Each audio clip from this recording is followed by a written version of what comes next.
Well, hi there and good evening. Thank you for your valuable company tonight. It is 9 p.m. East African time and you are just on time for EBN Weekend Edition. We are coming to you from a quite chilly capital of Nairobi and we've got quite a lot in store tonight. But here are the day's top stories.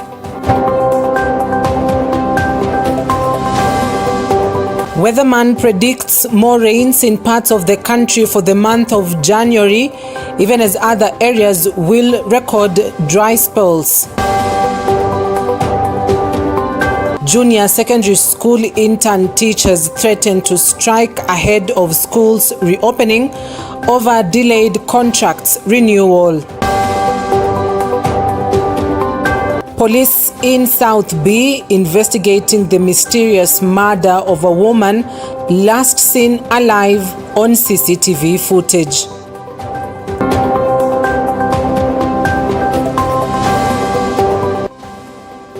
Well, you can catch us live across our social media platforms on EBN TV, as well as live on our website at www.ebntv.co.ke. You're in safe hands. My name is Cynthia Nanjala. Let's get started.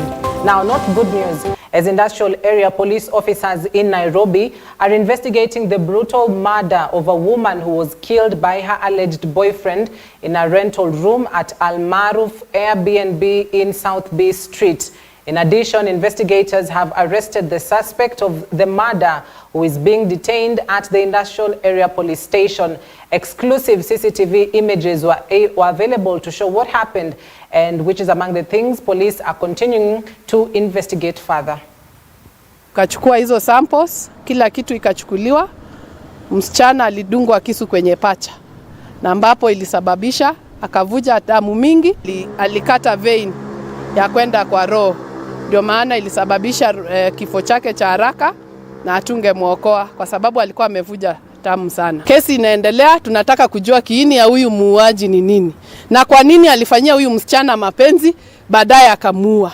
Na alimweka kwenye process ya kufanya HIV test, hata akavaa kujizuia ugonjwa, akavaa condom na mwisho akamuua.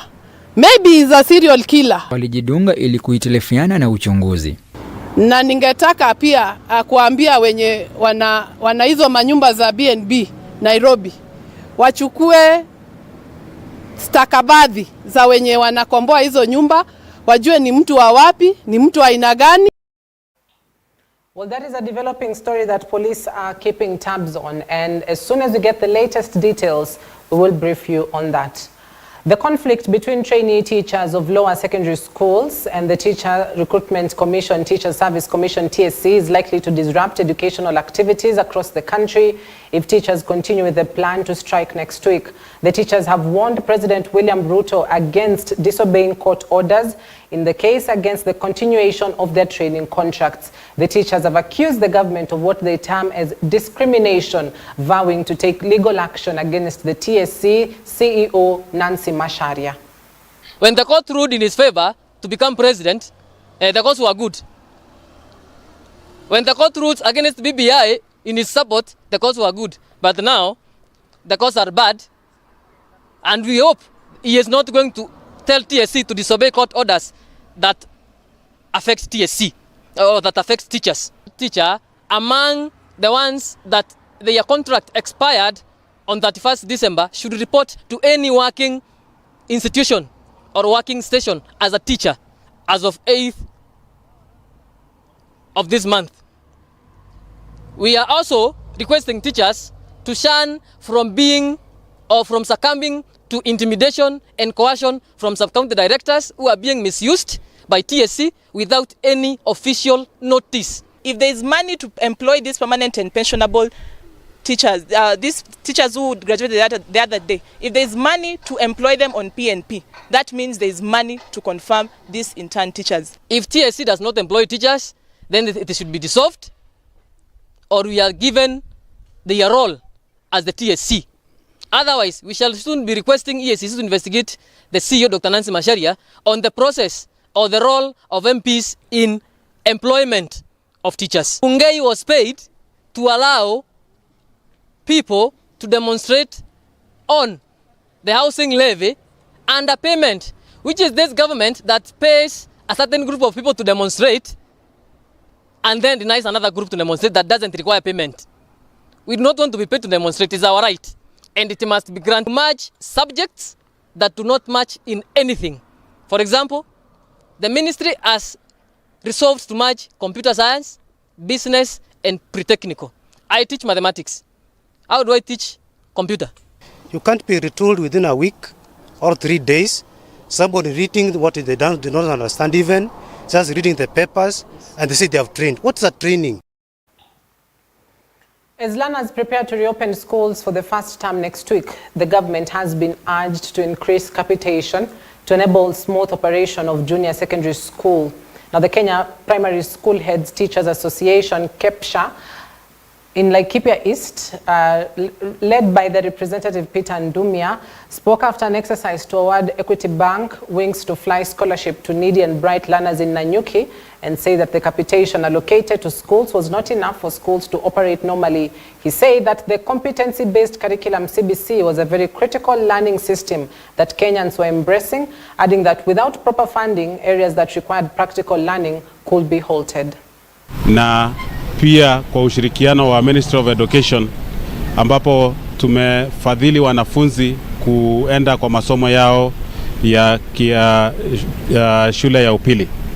Kwa mradi huu hapa Nanyuki tumepatia watoto 8 ambao wametokana na idadi kubwa ambayo ilikuwa imefanya application, ambapo tulikuwa tumepata 190 applications.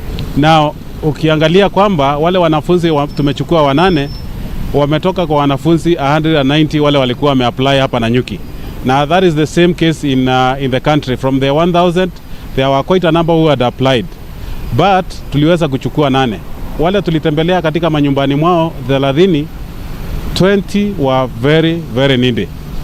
So wale bando wamebaki pale nje, ndipo nataka kupiga changamoto any well-wisher out there who would want to partner with us really to come and pick any of the kids that we shortlisted. Tukapata walikuwa needy, but we only had tulikuwa na nafasi chache sana. The applicants who in Laikipia East, North and the Central were more than 190, and we had very few slots. 15 though, we had a lot of kids that had a lot of problems and a lot of needs. Others were so vulnerable, but because of the competition and maybe the resources that the Equity Bank have, we were not able to cater for each and every child. So it is my humble appeal from any other well-wishers who can come in and assist the remaining bunch. I want to be a lecturer when I grow up so that I can give lectures in the university or a college. I'm very grateful. I take this opportunity to thank the Equity Group for they have given me the scholarship. I'm very proud because I'll be able to excel in my studies, and I'm joining the Mekindori Girls Secondary School. Busia Senator Okia Omtata Okoiti has challenged President William Ruto to provide evidence into his allegations against the judiciary. During a press briefing on Friday, the first-term lawmaker stated that Ruto's claims against the judiciary pose a threat to judicial independence. Omtata explained that the rule of law rests on judges being able to make pronouncements over cases without pressure and depending solely on the evidence at hand. Omtata called upon the president to apologize to the judiciary and seek forgiveness from the diligent, public-spirited Kenyans and institutions that have challenged his projects in court.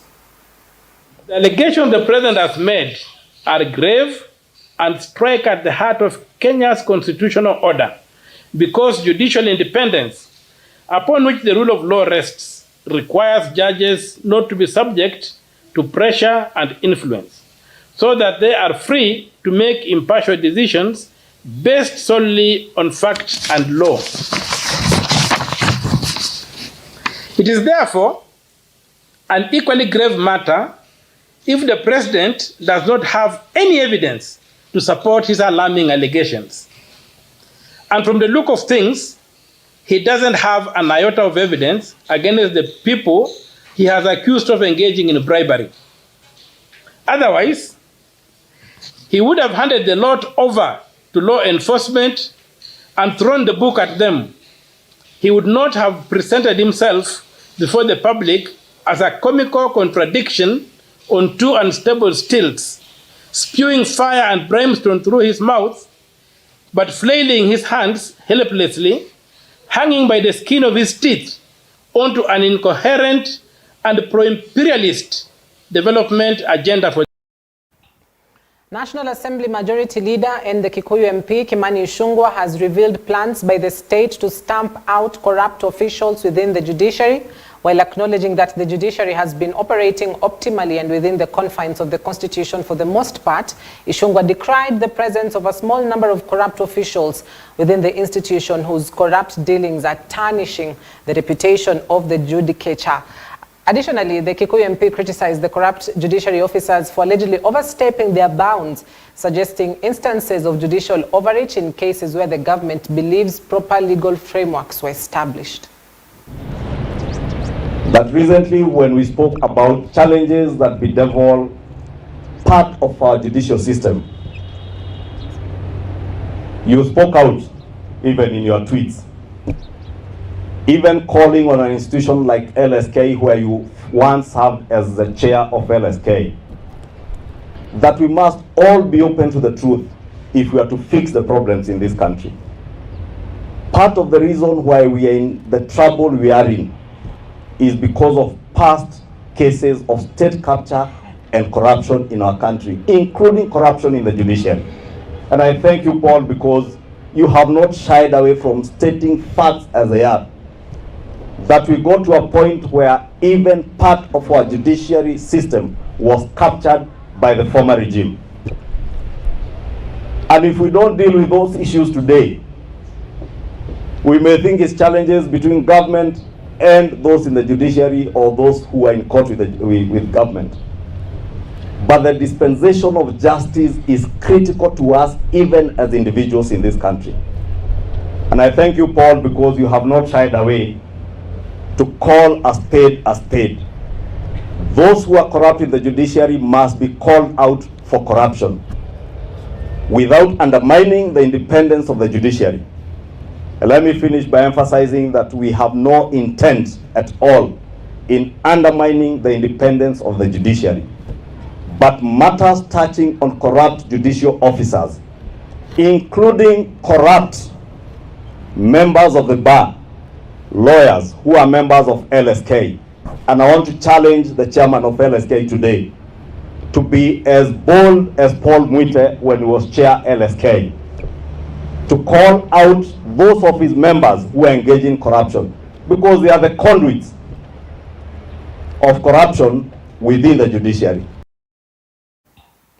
Now, Health Cabinet Secretary Nahumicha Susan Wafula embarked on her healthcare reform agenda for the new year with a visit to Lugulu Mission Hospital, a century-old medical institution. During her visit, Nahumicha highlighted the importance of the Social Health Insurance Act of 2023, emphasizing how this legislation would revolutionize health financing, particularly benefiting underprivileged patients who rely on the Lugulu Mission Hospital for medical care. The hospital, which owed 10 million shillings by the now defunct NHIF, received a payment of 3.4 million, and an additional 6.6 million is set to be settled before the week end, alleviating financial strain and aiding in clearing unpaid staff salaries.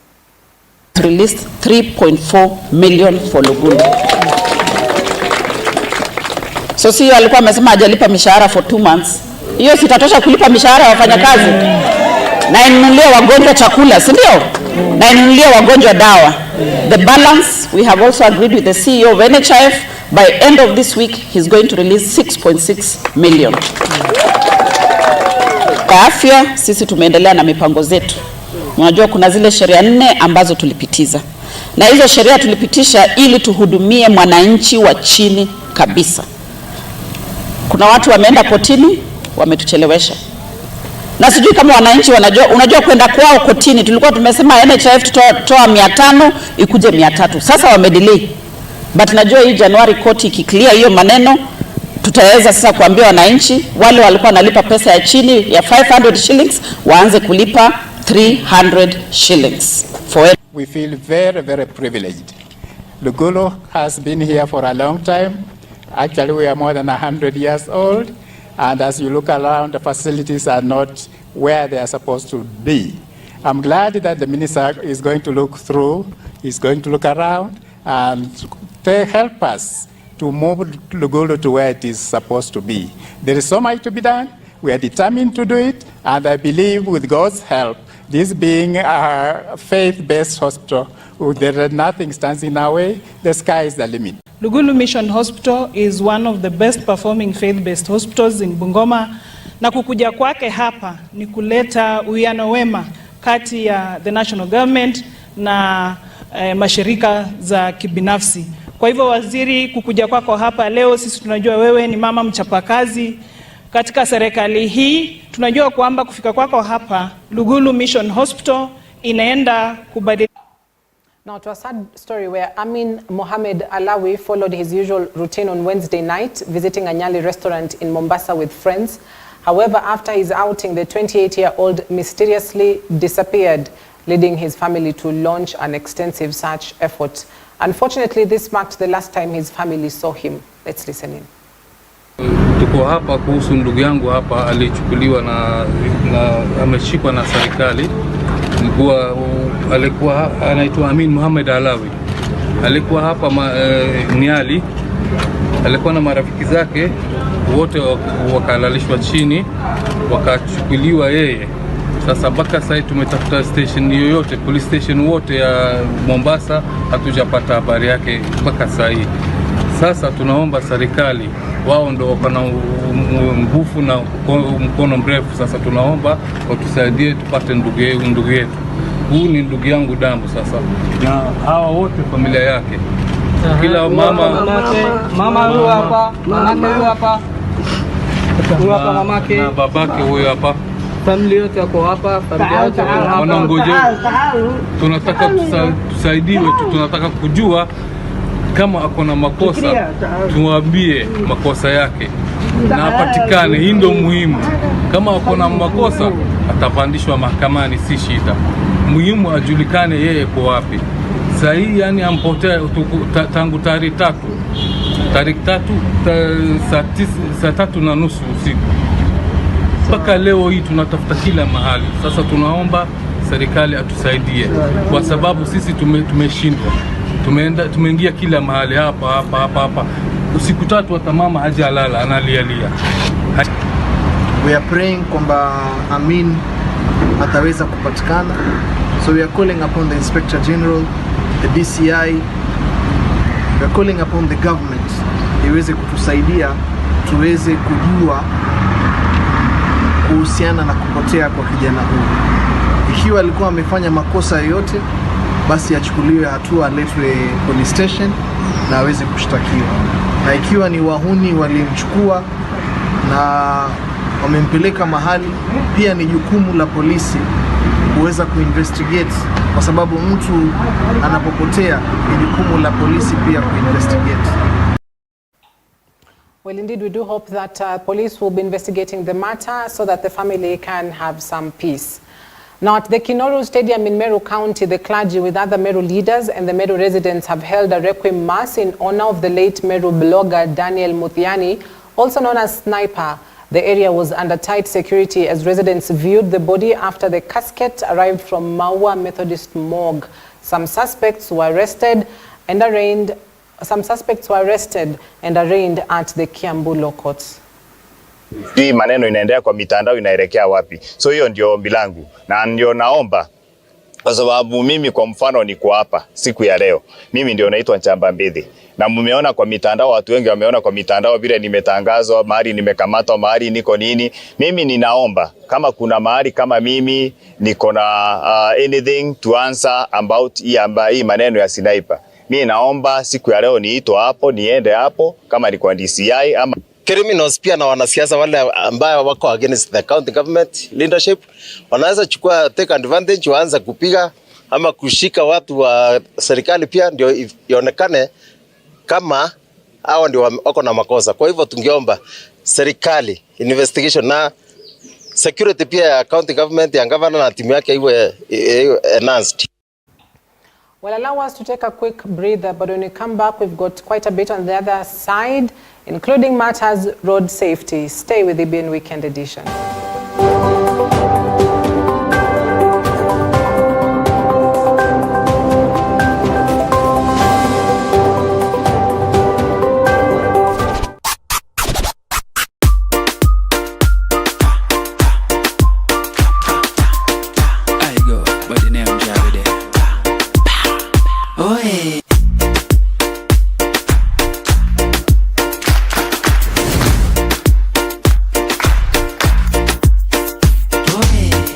Hey, welcome to the Manifest Show, the latest show in East Africa. Tunakupea dance moto, tunakupea muziki from the latest songs. Ndio masaa yetu. Come every Saturday from 10:30 a.m. to 12:30 p.m. Kuna shona kila kona, kama unareka sana bana ungekuja jana. We have amazing guest artists. Na usisahau kuna word. Na pia kuna amazing topics. Don't miss to watch this on the Manifest Show, only on EBN TV. Makofi.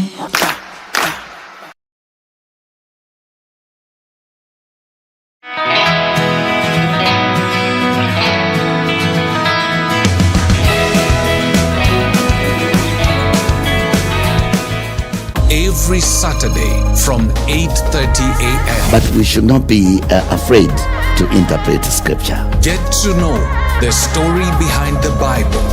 Why was it written? To whom was it written? And what was happening when it was written?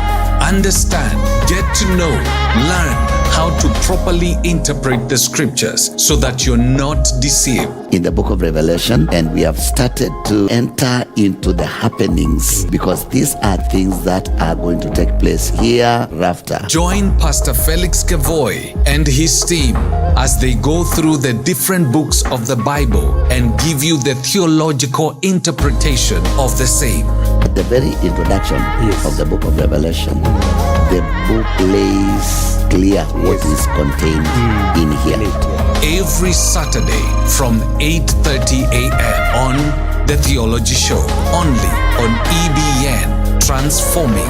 Every Sunday from 9 p.m. Christian World Today, a look at what is happening in the Christendom. We look at revivals, controversies, persecutions, and in-depth interviews on issues affecting the church. Christian World Today with Frederick Njiri.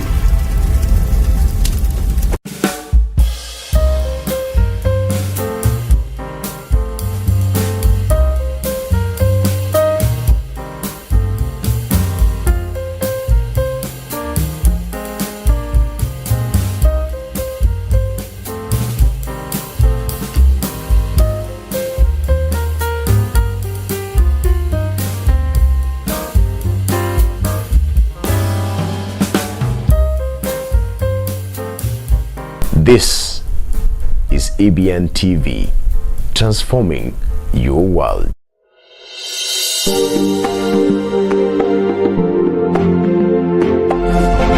You are watching EBN TV, transforming your world.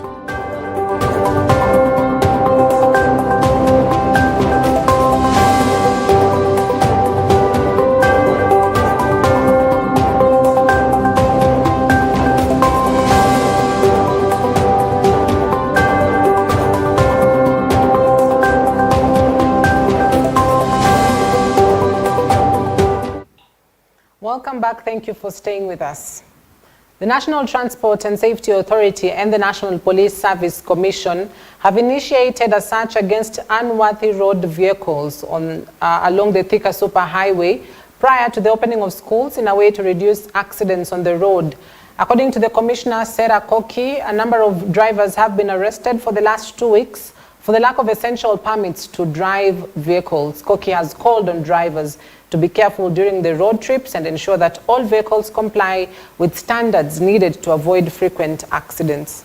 Wanapopeana magari zao zikafanye kazi, sote ziko na road service license, zimefanyiwa inspection, sababu tukiwapata tutawashika na tuwapeleka kotini. Kwa hivyo mwito wetu ni kwamba kila mtu awe salama. Operation tulianza wiki 2 zilizopita. Wakati huu tumeshika zaidi ya magari 500 kwa makosa mbalimbali. Na hiyo ilikuwa wiki moja. Kwa hivyo tunaendelea. Tunaomba watu warekebishe. Wasi wazazi ambao wako na watoto wanarudi shule. Wahakikishe ya kwamba wameona wamesafiri namna gani. Wawe pale watoto wanapoingia kwa hizo magari waone ni gari ya aina gani. Wengine madereva wanakuwa na wanakunywa pombe, wengine wanaweka muziki ambao si mzuri. Kwa hivyo pia ni jukumu la wazazi waangalie kwamba watoto wao wanaenda kwa shule salama, na pia sisi tutakuwa kwa barabara kuangalia hayo makosa. An update from the weatherman. The Kenya Meteorological Department has announced that the country should expect continued rainfall in the southern half of the country, while northeastern and northwestern Kenya stay generally dry. Isolated storms may occur over South Rift Valley and southeastern lowlands. Counties like Nakuru, Machakos, Makueni, Kakamega, Kisii, and Kirinyaga will experience rainfall distribution of between 10 to 20 millimeters, while Nairobi, Narok, Kajiado, and Kwale will experience extreme levels of rainfall.